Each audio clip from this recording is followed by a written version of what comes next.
한 걸음 더 깊이 들어가서 이데일리 TV 인사이트로 또 투자할 만한 좋은 업종이나 종목 알아봐야 되겠죠. 오늘은 이데일리 바이오 플랫폼 센터의 석지연 기자와 함께 제약 바이오 쪽 종목 좋은 이야기 나눠보도록 하겠습니다. 안녕하세요, 기자님. 네, 안녕하세요. 네, 반갑습니다.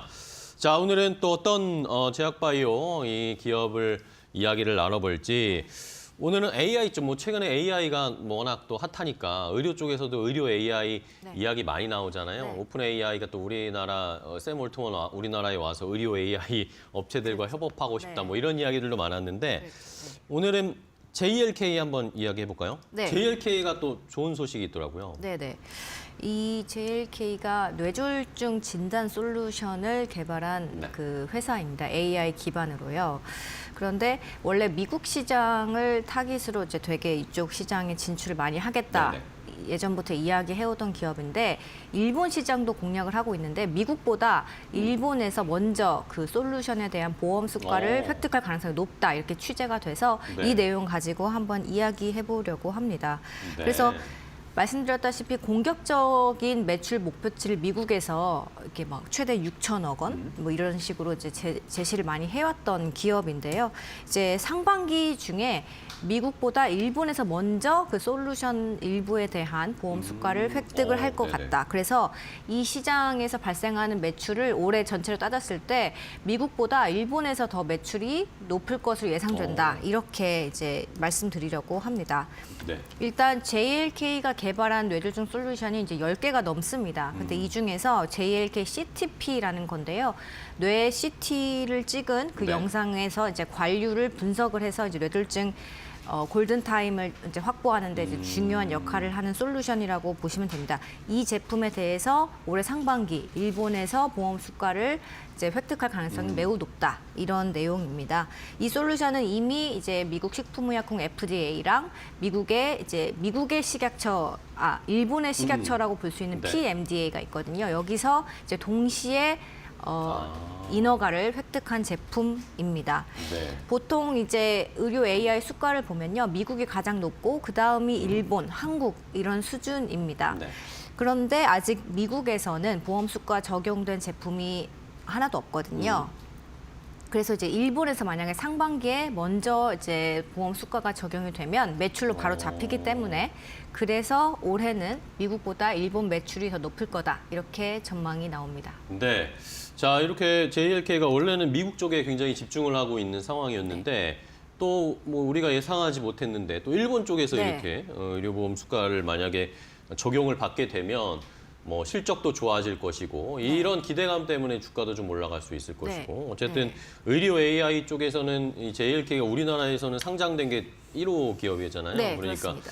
그런 것에서도 기대감이 좀 됩니다. 자, 일본 시장을 이제 노크를 하고 있는데 뭐 일본은 뭐 저희가 뭐 너무나 잘 알다시피 굉장히 고령화된 사회이고 그렇죠? 맞습니다. 그리고 노인 질환 또 어르신들의 장년층의 질환이 굉장히 많은 걸로 알려져 있잖아요. 그러니까 당연히 또 뭐 경제 규모도 우리나라보다 크고 네. 인구도 많고 네. 그러니까 의료 시장 규모가 꽤나 클 것으로 보입니다. 어느 정도 되나요? 네, 노인 질환 대국으로도 알려져 있죠. 일본은 노인 비율 세계 1위, 그리고 의료 시장으로는 세계 3위입니다.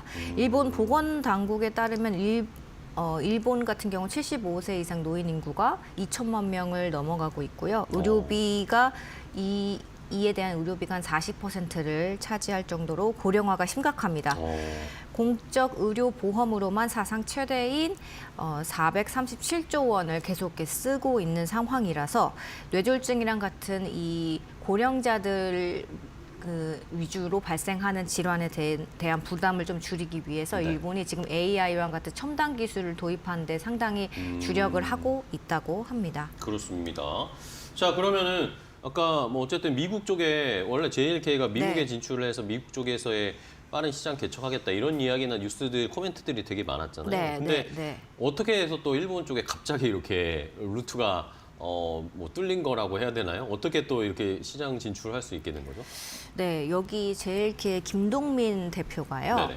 이제 일본 네트워크가 상당히 탄탄한 분입니다. 그래요? 네, 도쿄대를 졸업을 하셨고 이제 인공지능이랑 뇌과학 분야에서 석박사 학위를 이제 동시에 동시는 아니고 받으셨고 일본에서? 네. 아. 그리고 이제 세계적인 석학인 도쿄대 교수랑 공동 연구한 성과도 있고 이 밖에도 이제 일본의 AI 시장에서 다양한 그 석학들이랑 교류를 인적 네트워크를 쌓고 있기 때문에 이런 부분들이 좀 보험 수가 진입도 좀 긍정적으로 작용하지 않았나 이런 후문이 있습니다. 네, 일본 쪽에 인맥이 좀 있었군요. 이런 인프라, 네, 워낙, 인적 네. 인프라가 좀 있으니까 네, 일본 워낙, 쪽에 네, 그만큼 이제 의료 시장에서 전문가인 셈인 거죠. 그러게요. 네. 일본 쪽에 인프라가 휴민트가 있어서 조금 더 진출을 수월하게 할 수 있고 조금 더 공격적으로 하는 것 같은데 그러면 일본 쪽에서 지금 인허가를 받은 뭐 솔루션, 네, 뇌졸중 네, 솔루션이 몇 개 정도가 되는 거예요? 네, 지금은 3개입니다. 3개? 네, 기존에 2개 제품이 있었는데 어제 또 비조형 CT 제품을 추가로 받았다고 어제요? 어제 오. 오전에도 알렸습니다. 네네네.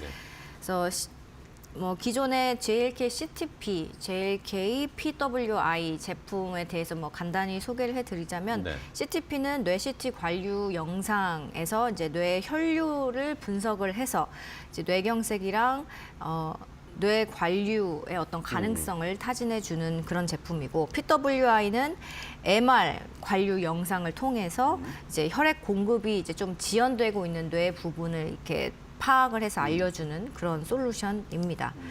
일단 일본에서 그러면 이렇게 궁극적으로 얼마 정도의 시장 점유율을 그러게요. 차지할지 좀 궁금하실 텐데요. 2026년까지 내년까지 500개 병원에 진입을 하겠다.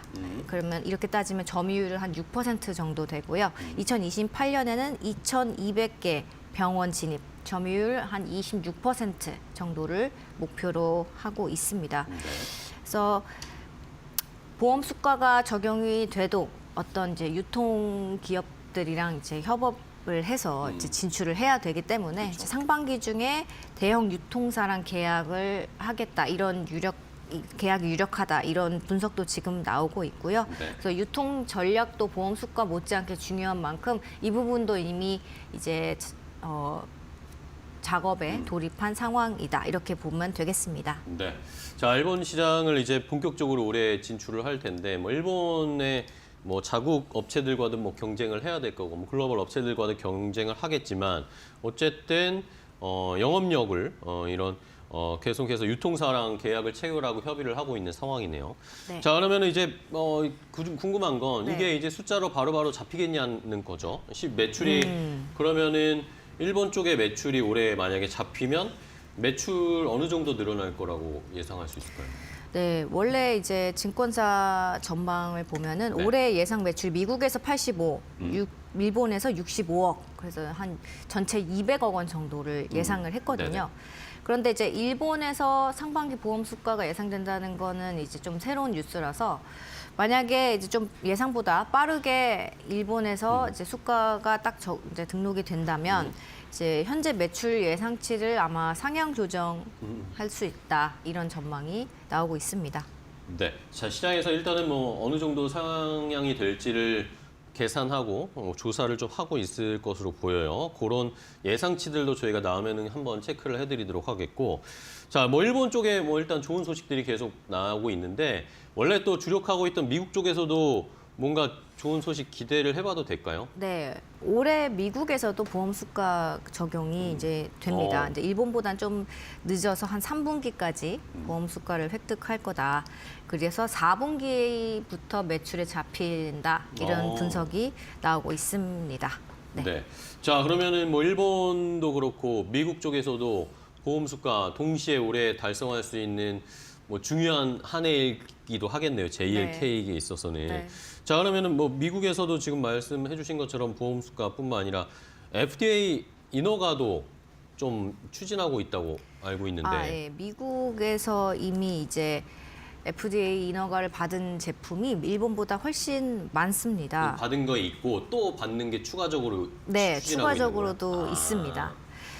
일단 미국은 뇌졸중 AI 시장 규모가 이제 전 세계에서 제일 크기도 그죠. 하고 그리고 가장 빠르게 성장하고 있는 시장이라서 이 미국 시장도 놓칠 수가 없는데요. 그렇죠. 이제 JLK는 이 지금 미국 시장에서 전립선암 솔루션 1개 그리고 뇌졸중 솔루션 4개 그래서 모두 5개 제품에 대해서 FDA 승인을 받은 상황입니다.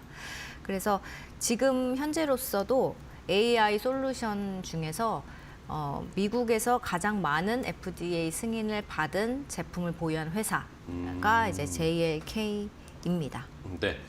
자, JLK 뭐 좋은 이야기들이 일본이나 미국이나 해외 쪽에서 이게 과연 정말 승인을 받거나 네. 허가를 받아서 매출을 일으킬 수 있을지 이러면서 수익을 어쨌든 또 뭐 제약바이오 많은 종목들이 그렇지만 흑자 전환으로 전환이 돼야 되잖아요.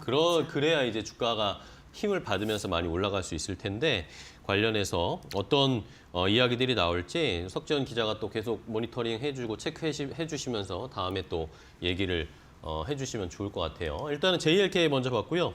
자, 다음은 두 번째로 또 한미약품 이야기를 안 할 수가 없습니다. 한미약품이 경영권 분쟁 때문에 정말 긴 시간 동안 계속 뉴스가 나왔고 이런 것들 때문에 또 주가도 약간은 부담을 받고 그런 모습이었는데 자, 과연 이제 일단은 뭐 사실상 분쟁은 마무리가 됐습니다. 네. 요 관련해서 한번 정리해 볼까요? 네, 이제 한미약품그룹 지주 회사인 한미사이언스가 지난 13일 지난주에 이사회에서 임종훈 대표이사가 대표이사직을 이제 사임하면서 네, 송영숙 한미약품그룹 회장을 신임 대표로 선임했다 이렇게 공시했습니다. 네. 경영권 분쟁에서 임종훈 대표 반대편에 이제 송영숙 회장이 있었는데 이제 송영숙 회장이 경영에 복귀를 하게 된 그쵸. 거죠. 이제 송 신임 대표 선임에 대해서 6명의 그 참석 이사가 이제 만장일치로 통과를 네. 시켰다고 합니다. 그래서 원래 이날 이사회에는 7명, 임종훈 대표 이사를 포함해서 7명이 참여를 했었는데 6명이 이제 만장일치로 통과를 시킨 거죠. 통과했고요. 원래 이제 당초 한미사이언스 이사회에는 4인 연합 신동국 한양정밀 회장 그리고 송영숙 회장, 임주현 부회장 그리고 라데팡스 파트너 이렇게 4인 연합이 있었고 그리고 형제 측 임종윤 한미사이언스 사내이사, 임종훈 한미사이언스 대표 이렇게 해서 총 이제 각각의 이제 이 크게 두 파트로 나눠서 총 10명으로 이제 구성돼서 좀 팽팽하게 이제 세력 이제 다툼을 했다고 보면 되는데 여기 중에서 이제 형제 측의 인사 2명이 사임을 지난 11일 날 사임을 했고 또 여기서 또 장남인 임종윤 사내 이사가 또 사임을 했고 13일에는 임종훈 대표까지 이제 사임을 했습니다. 그래서 이제 사실상 한미사이언스 처음에 말한 신동국 회장을 포함한 4인 측 연합이 네. 이제 승기를 잡게 된 겁니다. 그렇습니다. 자, 이게 뭐 하루 이틀 이야기가 아니었어요. 굉장히 오랜 시간 동안 경영권 분쟁 이야기가 나오면서 어떻게 될 것인가 어쨌든 뭐 집안 싸움이었는데 자, 이런 경영권 분쟁 뭐 한번 과거에 왜 이렇게 스타트가 됐는지 어떤 추이를 보였는지 한번 정리 좀 해볼까요? 그렇죠. 1년이 넘었기 네. 때문에 가물가물하시겠지만 이제 경영권 분쟁이 원래 지난해 1월에 송 회장의 모녀가 상속세 납부를 하기 위해서 한미사이언스랑 OCI 그룹 통합을 그렇죠. 추진을 네, OCI 이야기가 했었습니다. 나왔었죠. 네, 그때 이제 임 대표랑 형인 임종윤 이사가 반발을 하면서 이 경영권 분쟁이 촉발이 된 겁니다. 그래서 지난해 3월에 그래서 이제 주총이 열렸는데 네. 이제 임종윤 형제 측이 한미사이언스 개인 최대 주주인 신동국 한양정밀 회장 표를 처음에 얻게 됐었습니다. 그래서 모녀 측이 경영권을 잃게 됐었는데요. 그래서 5월에 송영숙 회장이 그래서 이제 대표직에서 해임이 되기까지 했습니다. 네네. 그런데 형제 측이 한미사이언스 경영권을 진 다음에 주가가 좀 많이 떨어졌었습니다.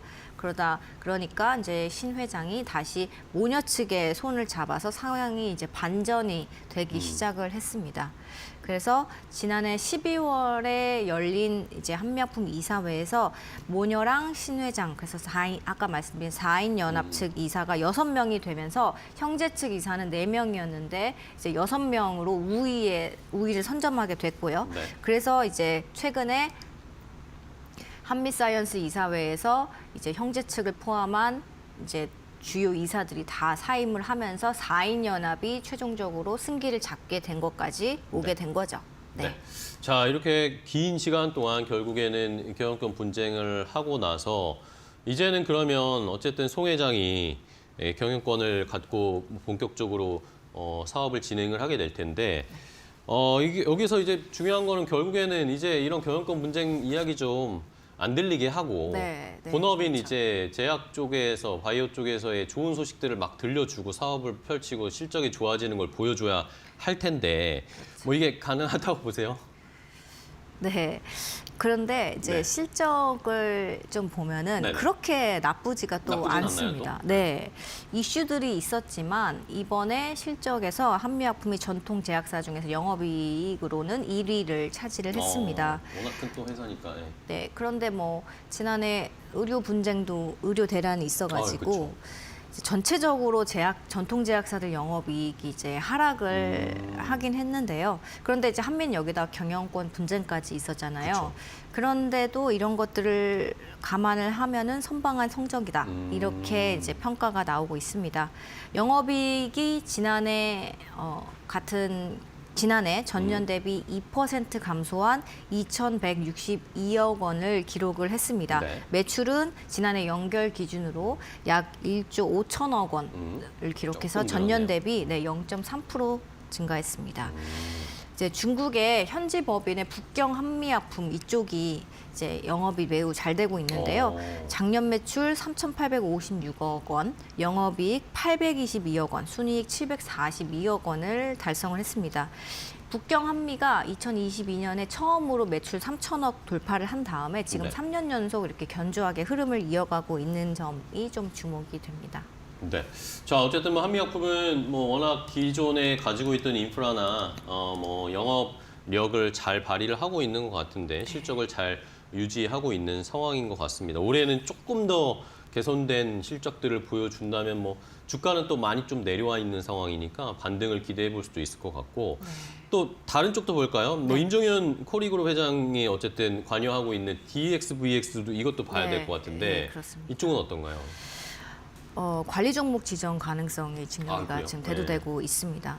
DXVX는 사실상 임종윤 회장의 개인 회사다 이렇게 볼 수도 있겠는데요. 임 회장이 2009년에 홍콩의 코리 컴퍼니를 설립을 하고 이 상장 폐지됐던 DXVX, 그러니까 옛날 이름이 캔서롭인데 캔서로? 이제 캔서롭을 인수를 하고 DXVX로 이름을 바꿨습니다. 그래서 임 회장이 2021년에 한미사이언스 지분 일부를 현물 출자해서 DXVX 지분 약 20%를 확보를 했고 경영진도 교체를 하고 또 사업 구조도 이제 다각화를 해서 지금의 이제 DXVX 만들었고 네네. 그때 당시에 상당한 외형 성장을 이룬 것도 맞습니다. 그런데 실적이 이제 그 이후로 좀 이렇게 좀 악화일로다 이런 평가도 사실 나오고 있습니다. 2021년에 78억 원 수준이던 단기 순손실이 2023년은 278억 원까지 늘었고요. 그리고 이번에 이제 공시한 내용을 보면 이 단기 순손실이 약 500억 원까지 늘었습니다. 그래서 그 법인세 비용 차감 전 그 계속 사업 네. 손실 비율, 이른바 법차손 비율이 지금 50%를 이렇게 2023년에 이어서 2024년에도 이제 넘어갈 걸로 이제 예상이 되면서 회사 측이 먼저 이제 공시를 통해서 우리 관리 종목 지정 우려가 있습니다라고 알렸습니다. 네. 자, 이러니까 DXVX 말씀해 주신 것처럼 관리 종목 지정되지 않을까. 얼마 전에 그래서 주가가 안 그래도 낮아져 있는데 더 떨어졌는데 그렇습니다. 네, 하한가를 네, 하한가를 한번 기록했죠. 맞았잖아요. 네. 14일에 지난주였죠. 근데 오늘은 또 20% 넘게 오르고 있어요. 오늘 뉴스가 좀 나왔네요. 뉴스를 보니까 경구용 비만 치료제 기술 이전 실사를 진행한다. 뭐 이런 예. 소식이 나오면서 이런 기대감 예. 때문에 오늘은 반발 매수가 좀 들어오면서 올라가고 있는데 네. 근데 뭐 사실 뭐 실적은 아직은 뒷받침이 잘 안 되어 있으니까 뭐 자금도 지금 수혈하고 있고 실적 회복 이런 거 일단은 지금은 기대감 때문에 올라가지만 현재 상태는 썩 좋지는 않은 것 같습니다. 이런 걸로 한번 개선될 수 있을까요? 네, 이제 실적이 이렇게 계속 좋지 않다 보니까 뭐 유상증자도 최근에 네, 진행을 그러니까. 했고 그렇습니다. 뭐 지난해 9월에 임 회장의 다른 개인 회사인 코리 컴퍼니가 네. 있다고 했잖아요. 여기를 통해서 DXVX에 자금 수여를 했고 그리고 424억 원 규모로 유상증자를 진행을 했는데 여기에 코리 컴퍼니가 참여를 했고 DXVX는 우리 R&D랑 그 인건비에 쓰겠습니다라고 했습니다. 그 DXVX는 이번 이런 실적 악화들이 사실 이제 R&D에 워낙 우리가 연구 개발 비용을 투자를 많이 하다 보니까 이루어진 네네. 겁니다라고 이야기는 했지만 이 업계에서는 회사 규모에 비해서 좀 지나치게 사업을 확장시켰고 또 비용 관리에 사실 실패한 거 아니냐는 지적이 나오고 있다고 합니다. 그리고 이 회사의 주요 사업 중 하나가 DXVX라는 회사의 네. 주요 사업으로는 의료 진단 사업이 있습니다. 그래서 이제 생애 유전체 데이터 이제 검사 서비스라고 해서 신생아들을 대상으로 이제 유전체 검사를 해주는 그런 서비스 분석 진단 사업을 하고 있는데 이 매출이 2022년까지만 해도 120억 원이었는데 네. 이게 전체 한 37% 정도였거든요, 매출에. 그런데 이게 이제 크게 줄면서 좀 이쪽 사업이 좀 지지부진한 이게 핵심 사업에서 돈을 제대로 벌고 그러게요. 있지 못하는 모습이 보여지고 있죠. 그래서 DXVX라는 회사는 이제 정체성에 대해서 좀 헷갈리시는 주주분들도 많으실 그러니까요. 것 같아요. 왜냐하면 이 사업 저 사업 많이 하고 있는 오늘은 또 건 경구용 비만 치료제 이야기 맞습니다. 나오니까 도대체 네, 뭐가 네. 주력 사업인 거예요? 백신도 하고 있고요. 그러니까요. 그 경구용 비만 치료제도 하고 있고 헬스케어 사업도 하고 있고 뭐 건기식 이쪽도 하고 그래요? 있고 유전체 네. 진단 분석도 하고 상당히 많은 건 맞습니다. 그래서 근데 일단 DXVX의 정체성 일단은 백신이 백신. 맞고요. 그리고 비만 치료제 이슈로 이제 지금 그 비만 치료제 같은 경우는 아마도 전임상일 단계인데 임상에 돌입하지 않은 그쵸. 건데요.